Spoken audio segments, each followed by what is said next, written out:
This could be dangerous. I could end up wanting one of these. Gotta love the black, white, and gold livery. If you had to have one motorcycle, I would definitely say this would be a one to have. What's up, guys? This is Burton Hughes. Today we're at Texas Superbikes, and we're going to be talking about this 2026 BMW M1000RR, and I'm going to be taking it for a ride.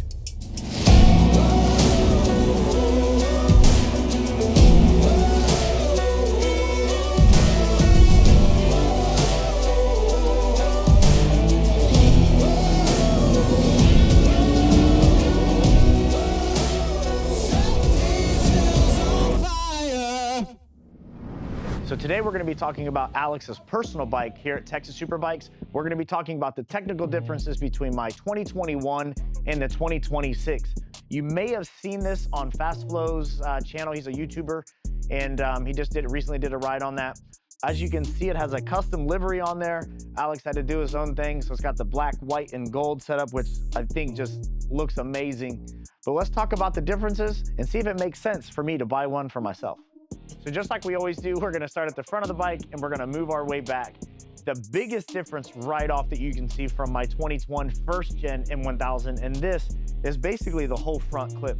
You can see that on this, that the winglets on this are massive, but it's also gonna have a more planted feel because I do believe for the stats, it's 33% more downforce. And I will say, a lot of people are kind of hot and cold on the winglets. They think they're ugly, but this is where there's a direct translation between the bikes that have the winglets and more downforce. It's just gonna have a more planted feel. Also, one of the things that I noticed is the intake is substantially larger. We did a custom intake on mine. We did stacks, so I do believe they did stacks on this as well, but more air is gonna help push through and make more horsepower. They really beefed up the mid-range, which is actual usable horsepower. So the mid-range on these, I think, is the biggest thing that you would notice. And actually, when I get on the bike and I ride it, I'll be able to have firsthand knowledge of that. So when they got this bike stock, it made 190 horsepower wheel stop. So that, again, that's not at the crank, that's actually at the wheel. They did a custom tune on this, and I believe it made 205 wheel horsepower. And then when on MR12, it makes 213. Coming back to the dynos, I remember on my R1M video, they use a dyno jet dyno here. So obviously it depends on humidity and temperature, but different dynos are gonna show different numbers. But in our experience, the dyno jet dynos appear to be the most accurate. Additionally, with the 2026, like I said, the mid-range power is gonna be increased, but the OEM quick throttle is gonna help increase that overall feel. So Alex did a really good job with the styling and overall concept with this bike. So you can see that it has the black, white, and gold, which is not standard. So on the 2026s, all of the carbon fiber actually now comes matte from the factory. So what Alex basically chose to do was make it the gloss carbon fiber, which is very similar to what I have on mine. So the winglets, the fender, all of that was matte carbon. One other thing that I didn't know that I learned here recently is on the 25 and 26 models, they no longer have the brake disc coolers. So you saw those on the 24 and 25 models, but the 26 model, he had to add those, and again, had to paint those the gloss. But overall, just love the way this thing has come out. So one of the biggest things with these BMWs is they already come pretty upgraded. So with these rear sets, like I talked about on mine, I like the Litec Rs. However, with this 2026, they have a ton of adjustability. So when you look down, there's preset positions where they can move the peg around. And then again, it's just that adjustability. So if you're a little taller, you can adjust it down. If you're shorter, like me, I have mine up and back just to give the clearance. But on these, there's really no need to upgrade those. So from the factory, they're already ready to go. So one thing that will look familiar from this one to mine is we have the same exhaust setup. So this is the full titanium. It's the headers all the way back through the shorty can, and it is the titanium setup. As you can see, titanium cooks in blue, has a really good look. He has elected not to do the belly pan yet. So on mine, I did a full belly pan, so I kind of want to say it hides that bottom. All that blue will cook in, and a lot of times what you do is you spray a little WD-40 on there, you wipe it, and as it heats up and does a few heat cycles, it turns that cool blue purple look, and that's why everyone loves that titanium. But I would be really curious to see with the slight engine changes, if it's gonna have a different sound. Again, we'll find out on the ride along. One thing that I initially missed when I was going over the bike is a necessity. You have to do it. It's the quick change gas cap. It takes like 10 minutes to install, but I promise you, not having to do your key on all of that. He did the red anodized, just kind of tie in with the bike. But again, it's a quick 10-minute mod. You can do it yourself, but it's an absolute necessity. I always forget because it's one of the first things that I do on mine and I often overlook it. Another thing with the 2026 is the actual dash is quite a bit larger. It still has all the same, rider modes where you can adjust the traction control, the wheelie control, all of that. This bike has the heated grips, which again, those creature comforts you're gonna love. It also has cruise control. And I'll kind of go through it real quick here, but some of the rider modes, I haven't messed around with the 2026 dash yet, but it appears to be pretty similar. Over here, this is how the traction control works. What? So you just literally slide it on a different screen, it'll show up there, and then you set it. And then basically you push forward to increase the miles per hour, and then you pull it back, just like you would in your car. It's very similar. And then when you want to turn it off, you simply just thumb slide it over. There's a little blue, I don't know, you call it like just kind of, it looks like a point down on the menu. So you push down, that's gonna open up my vehicle.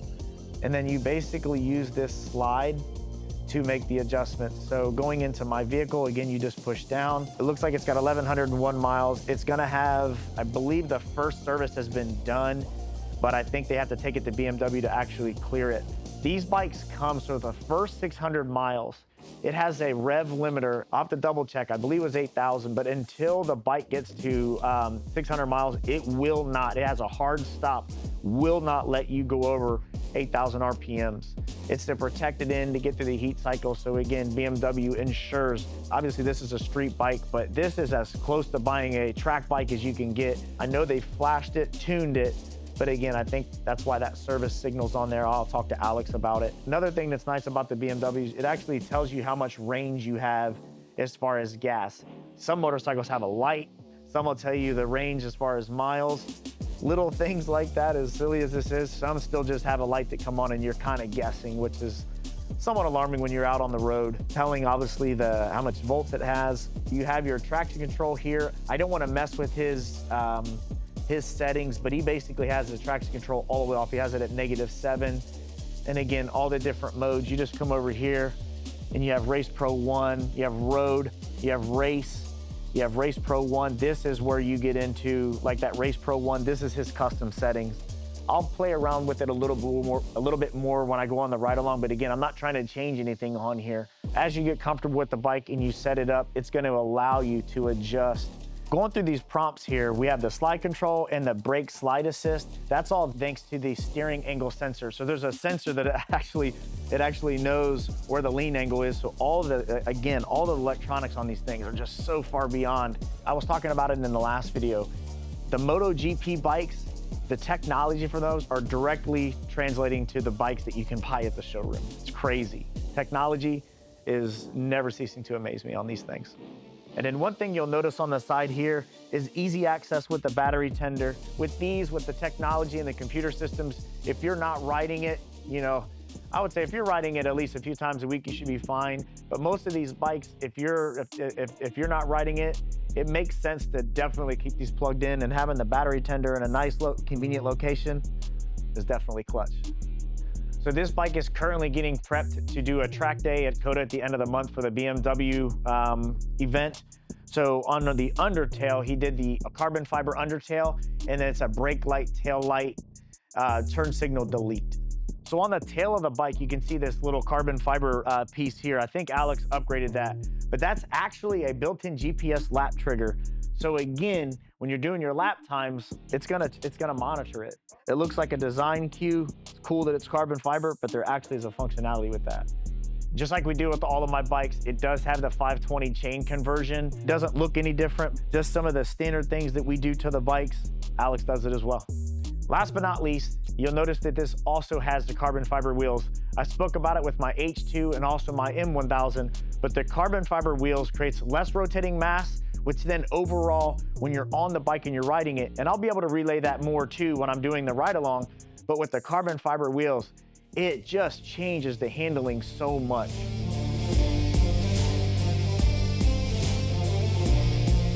So sometimes we get long-winded on the technicalities of these bikes. Let's get out and ride it and actually see what this thing can do.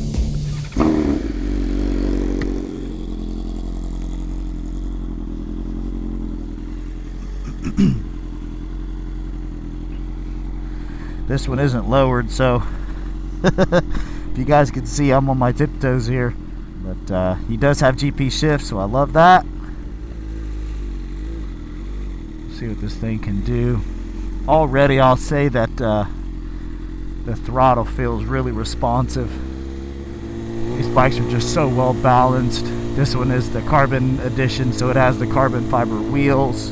But overall, the cockpit is pretty similar. It feels a little it's going to look a little wider. It's going to feel a little wider because it has the wider set winglets.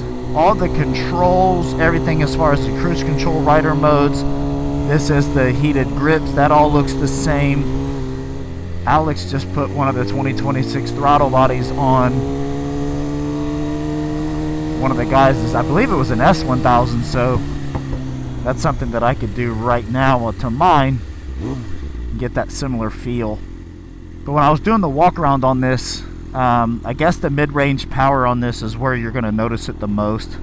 And to be honest with you, that's really the meat and potatoes of the power that you're going to be using, whether you're at the track or just really riding on the street. So I'm going to do my typical loop here.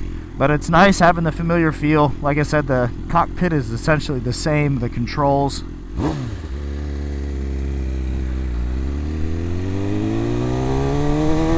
Yeah, it sounds exactly the same. Shifter's amazing. That's one thing I'll say that BMW has figured out is the quick shifter is just like butter. I upgraded mine to the alpha speed, so I'd have to imagine if he added that to his, it would be even better. Just in second gear, everything's a little smoother. This throttle is substantially better. I mean, if that was the only difference, I would tell you it's noticeable. These bikes are screamers. I just love the inline 4. I know I've said it probably 1,000 times.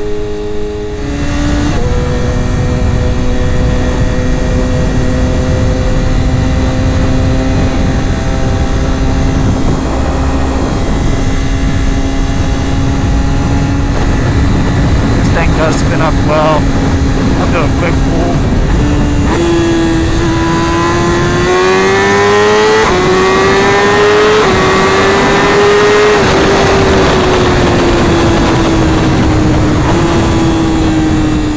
You can definitely feel the power on this. It just feels a lot smoother. I think the biggest thing for me is just the throttle. So overall, just in the first few minutes I've been riding it, feels great. I love the paint job. I don't necessarily know if I would buy another one. All in all, it feels very similar to mine. I love it. These, like I said, these BMWs they're damn near perfect. This is a great motorcycle. Like I said, I've been kicking around the idea of picking up the new RSV4 1100 factory. I had one before. I know a lot of guys were saying in the comments that that's missing, and the Gixxer 1000 and the Hayabusa. Again, I'm just trying to get kind of the flagships of the different brands, but I was really looking at really hopeful for the 2026 Gixxer 1000 because I'm not opposed to it. I mean, they're a great motorcycle, but other than those little miniature winglets on the front, it's essentially the same motorcycle from 2017, so I'm not interested in just buying it just to say I have it. I want something that's going to be substantial, so if they do something major for next year, don't be surprised if it shows up in my garage. I'm feeling some heat though, so I'm not exactly sure what that is. It's a little hotter than mine. Not Ducati hot. We're getting to be about another few weeks, another month will be Ducati weather. The Ducati just runs hot. It's basically unbearable in the summer. I don't ride my Ducati in the summer. The V2 I can, but the V4, it literally blistered my legs through my boot, just to give you the idea of the heat that comes off that. So I'll do a ride along with that here soon. One thing I really like that BMW does is you can see where it says 98 miles to empty.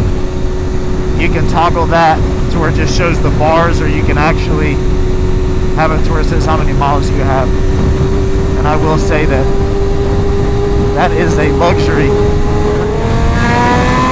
Thing pulls like crazy. Again, the shifts are so crisp, up and down. I'm in first.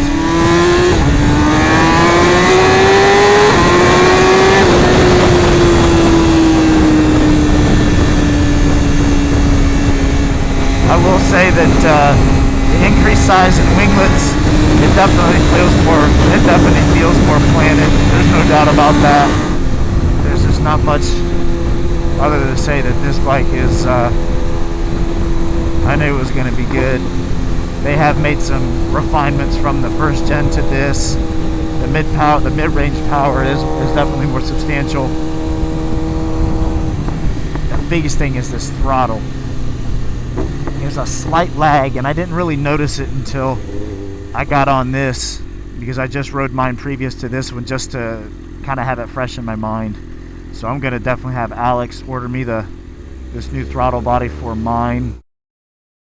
So mine at least feel like this 2026. If you had to have one motorcycle, I would definitely say this would be a one to have. Just cruising at these low speeds, it doesn't mind it at all. Some bikes just don't want to go slow. You have to stay high in the revs. There's really no complaints. It feels like there's a little more heat. It's about 85 today, so it feels very mild. Like I said, it's not anything unbearable. It's just, I just rode mine, and then jumping on this one, there's more heat for sure. Like I said, not Ducati heat. I want to thank Alex at Texas Superbikes for letting me jump on this, trusting me with it. Just trying to bring different flavors to the channel. I got some big things planned. But as always, please like, comment, subscribe. Let me know what you want to see. I know we got some track days coming up. But again, we'll catch you on the next one. Peace.